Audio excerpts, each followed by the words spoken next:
საღამო მშვიდობისა Open Media-ის ეთერში ქართულენოვანი ამბების დროა და მე ანა ტანდარიანი გახლავართ. სომხეთის ანტიკორუფციულმა სასამართლომ ტაშის ჯგუფის დამფუძნებელ სამվել კარაპეტიანს პატიმრობა კიდევ 2 თვით გაუხანგრძლივა. დაცვის მხარე გადაწყვეტილებას ალოგიკურს უწოდებს და მის სააპელაციო სასამართლოში გასაჩივრებას გეგმავს. ადვოკატების შეფასებით ეს ფაქტი კიდევ ერთხელ ადასტურებს, რომ სომხეთში სასამართლო არ არსებობს. გადაწყვეტილების მიღებამდე 1 დღით ადრე კარაპეტიანმა პატიმრობიდან ახალი პოლიტიკური ძალის შექმნა დაანონსა. მისი მოძრაობა ჩვენებურად აგვისტოს ბოლოს დაიწყება. ცნობისათვის სამվել კარაპეტიანი 2 თვის წინ სომხური ეკლესიის მხარდამჭერი განცხადების გაკეთებიდან რამდენიმე საათში დააკავეს. თავდაპირველად მას ბრალი ხელისუფლების ხელში ჩაგდებისკენ მოწოდებაში ედებოდა, მოგვიანებით კი ბრალდებას ფულის გათეთრების, გადასახდებისაგან თავის არიდებისა და თაღლითობის ორგანიზების მუხლებიც დაემატა. ამავე პერიოდში სომხეთის ხელისუფლებამ მისი კუთვნილი კომპანია სომხეთის ელექტროქსელების ნაციონალიზაციის პროცესი დაიწყო. ყირგიზეთში ევრაზიული მთავრობათა შორისი საბჭოს სხდომა გაიმართა, რომელშიც სომხეთის დელეგაციას ვიცე-პრემიერი მეჰერ გრიგორიანი ხელმძღვანელობდა.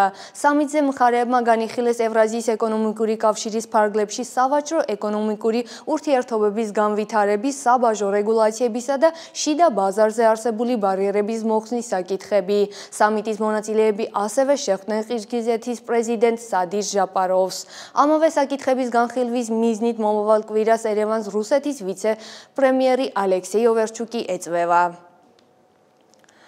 რუსეთის ვიცე-პრემიერმა ალექსეი ოვერჩუკმა განაცხადა, რომ სომხეთის პრემიერ-მინისტრი ნიკოლ ფაშინიანი უახლოეს მომავალში რუსეთს ეწვევა.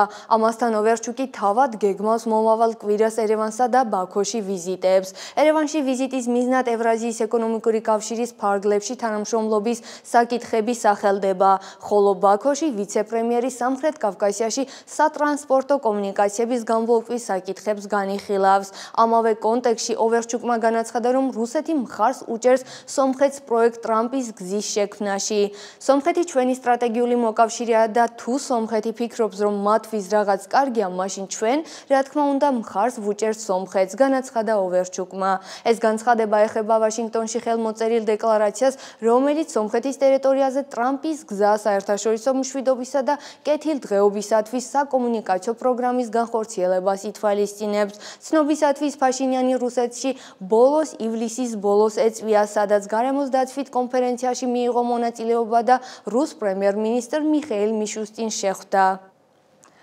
სომხეთი ირანს არ წმუნებს, ვაშინგტონის შეთანხმება თეირანის ინტერესებს არ დააზარალებს. სომხეთ-ირანის ურთიერთობები არასდროს გახდება გეოპოლიტიკური გარიგების საგანი.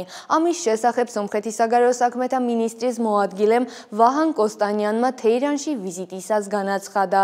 სააგენტო ირნასთვის მიცემულ ინტერვიუში კოსტანიანმა აღნიშნა, რომ ვაშინგტონში მიღწეული შეთანხმებისას ერევანმა თეირანის მგრძნობიარე წერტილები გაითვალისწინა. მე აქ იმ გზავნილით ჩამოვედი, რომ სომხეთმა გაითვალისწინა ირანის მოსაზრებები და რომ ეს მგრძნობიარე წერტილები გათვალისწინებული იქნა სატრანსპორტო კავშირის პროექტის შესახებ წინასწარ მოლაპარაკებებში. ტრამპის პროექტის ზოგიერთი დეტალი უკვე გადაწყვეტილი და შეთანხმებულია. მე ისინი ირანულ მხარეს ვაცნობე და მზად ვარ საჯაროდ განვაცხადო მათ შესახებ. იგეგმება სომხეთში კომპანიის რეგისტრაცია, რომლის აქციებიც გადანაწილდება სომხეთსა და შეერთებულ შტატებს შორის, მაგრამ ეს არ ნიშნავს შეერთებული შტატების ყოფნას რეგიონის უსაფრთხოების სფეროში. ჩვენ გვესმის, რომ ეს ირანული მხარის ერთ-ერთი მთავარი შეშფოთება იყო და ვფიქრობ, რომ ის გაქარწყლდა. ევროკავშირის სადამკვირვებლო მისია სომხეთში საქმიანობას აგრძელებს. ამის შესახებ ევროკავშირის საგარეო საქმეთა და უსაფრთხოების საკითხებში მთავარმა სპიკერმა ანიტა ჰიპერმა განაცხადა. მისი თქმით, მისიის მანდატი სომხეთ-აზერბაიჯანის საზღვრის სომხურ მხარეს ვითარების მონიტორინგისა და ანგარიშგების ითვალისწინებს, ხოლო მანდატის შესაძლო ცვლილებები ერევანსა და ბრიუსელს შორის განიხილება. ჰიპერმა ასევე მიესალმა ვაშინგტონში სამშვიდობო ხელშეკრულების პარაფირებას და მხარეებს მისი სწრაფი ხელმოწერისა და რატიფიკაციისკენ მოუწოდა. ცნობისათვის ვაშინგტონში პარაფირებული შეთანხმების მე-7 პუნქტის თანახმად მხარეები კი სრულობენ ვალდებულებას არ განათავსონ რომელიმე მესამე მხარის ძალები თავიანთი საერთო საზღვრის გასწრიფ. ტურისტული ვიზიტების აქტივობა ოდნავ შემცირდა, რასაც სპეციალისტები რუსეთ-უკრაინის ომის გამო წინა წლების დიდი ნაკადების კლებით ხსნიან. ჩვენი ქვეყნის როგორც დასასვენებელი ადგილის ამრჩევი ვიზიტორების უმსხვილეს დონორად კვლავ რუსეთი რჩება. სომხეთის მიმართ ინტერესი მკვეთრად გაიზარდა არაბულ ქვეყნებში, ასევე ჩინეთში, იაპონიასა და სკანდინავიის სახელმწიფოებში. მონიკა ჰაიროიანი ესაუბრა სპეციალისტებსა და ტურისტებს. ერევნის მზიან ქუჩებში მოსიარულე ტურისტები ხელში რუკითა და თვალებში ინტერესით დღეს ჩვენი ქალაქის ნაწილი გახდნენ. მათთვის სომხეთი ახალი და უცნობი წიგნია, რომლის ფურცლებიც ყოველ კუთხეში იშლება. ალბათ ისტორია ეს ძალიან საინტერესო თემაა ჩვენთვის. დიახ, და ეს მოედანი, რესპუბლიკის მოედანი, რომელიც ძალიან ცნობილია. დიახ, ჩვენ ჩინელები ძალიან დაინტერესებული ვართ ამ ლამაზი ქვეყნით. სომხეთის ტურიზმის სომხური ფედერაციის პრეზიდენტის მეხა კაპრესიანის თქმით, COVID-19 პანდემიის შემდეგ ტურისტების ნაკადის შესამჩნევად გაიზარდა და 2023 წელს ვიზიტების რაოდენობით ახალი რეკორდებიც კი დაამყარა. 2023 წელს კვლავ დაფიქსირდა მნიშვნელოვანი ზრდა, 40%-ზე მეტი და შემომავალი ტურისტული ვიზიტების რაოდენობამ 2.300.000-ს გადააჭარბა. ამგვარად, ჩვენ უკვე გადავაჭარბეთ პანდემიამდელი პერიოდის 2019 წლის მაჩვენებელს, რადგან მიუხედავად იმისა, რომ 2021-2022 წლებშიც დაფიქსირდა ზრდა, იმ წლებში ჯერ კიდევ ვერ მივაღწიეთ 2019 წლის დონეს. 2023 წლის შთამბეჭდავი ტურისტული ნაკადის შემდეგ 2024 წელს დაფიქსირდა კლება, რომელიც სომხეთის ტურიზმის ისტორიაში შეიძლება უპრეცედენტოდ ჩაითვალოს. 2025 წლის პირველ კვარტალშიც დაფიქსირდა კლება, ხოლო ნახევარი წლის შედეგებით დაფიქსირდა დაახლოებით 4.1%-იანი კლება, გასული წლის იმავე პერიოდთან შედარებით. და რით არის განპირობებული სომხეთში ტურისტების ნაკადის შემცირება? სპეციალისტი ასახელებს მიზეზებს. პირველ რიგში რეგიონის გეოპოლიტიკური ვითარება. ასევე ის, რომ არაერთ ქვეყანაში სომხეთი მცდარად არის წარმოდგენილი, როგორც არაუსაფრთხო მიმართულება. მიუხედავად იმისა, რომ მრავალ ავტორიტეტულ, არაოფიციალურ და არასახამწიფო გამოცემებში სომხეთი მუდმივად შედის პირველ ათეულში, ზოგჯერ კი პირველ სამეულში, როგორც მსოფლიოს ერთ-ერთი ყველაზე უსაფრთხო და მიმზიდველი ქვეყანა, ოფიციალურ საიტებზე წითელი ხაზებით წარმოდგენა არსებითად თავის უარყოფით გავლენას ახდენს. დაფიქსირდა მნიშვნელოვანი, ზოგ შემთხვევაში კი არასაჭირო ფასების ზრდა. სტატისტიკური მონაცემებით, სომხეთში ჩასული ტურისტების რაოდენობით პირველ ადგილზე რუსეთია, ხოლო ბოლო წლებში ჩვენი ქვეყნით აქტიურად დაინტერესებული არაბული ქვეყნები მეორე ადგილს იკავებენ.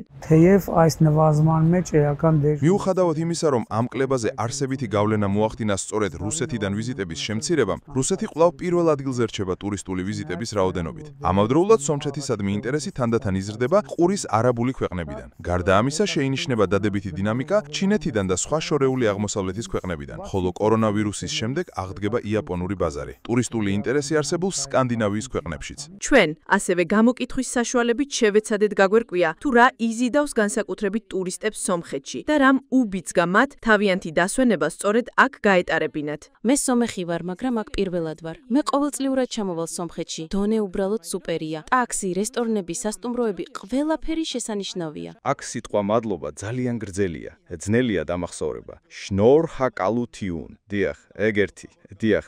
ასე რომ ჩვენ ახლა უბრალოდ ვამბობთ მერსი. ჩვენ გვიყვარს ოჯახით სომხეთში ჩამოსვლა და უბრალოდ ერევნის აღმოჩენა, გემრიელი საჭმელების ჭამა და ღამით ზეირნობა. არა, უბრალოდ ცოტა ნიავი შესანიშნავი იქნებოდა, რომ ცოტა გააგრილოს ამინდი, მაგრამ მაინც შესანიშნავია. მე მსმენოდა, რომ სომხეთი შესანიშნავი ადგილია, ძალიან კარგი ქვეყანა, ბევრი კურორტით და ძალიან ლამაზი ბუნებით და გემრიელი წყლით და ძალიან კარგი ხალხით. დიახ, ეს ძალიან მნიშვნელოვანია, რომ ხალხი ძალიან კარგია. კიდევ რა არის საჭირო დასვენებისთვის? ძალიან კარგი ქალაქია, ქვეყანა, კარგი ხალხი, შვიდი ხალხი. ექსპერტების თქმით, უკვე დღეს აუცილებელია ვიფიქროთ ინვესტიციებსა და ინფრასტრუქტურის განვითარებაზე, რათა მზარდი მოთხოვნა პრობლემებად კი არ იქცეს, არამედ შესაძლებლობებად და სომხეთმა შეძლოს თითოეულ ვიზიტორს მზად, კომფორტული და ხარისხიანი მომსახურებით დახვდეს. ეს იყო ყველაფერი, რისი გაზიარებაც გვინდოდა ამ დროისთვის. გამოიწერეთ ჩვენი გვერდები სოციალურ მედიაში ყველა პლატფორმაზე და არ დაგავიწყდეთ გამოწერა ჩვენი ქართულენოვანი YouTube არხისა. მადლობა ყურადღებისათვის და გემშვიდობებით.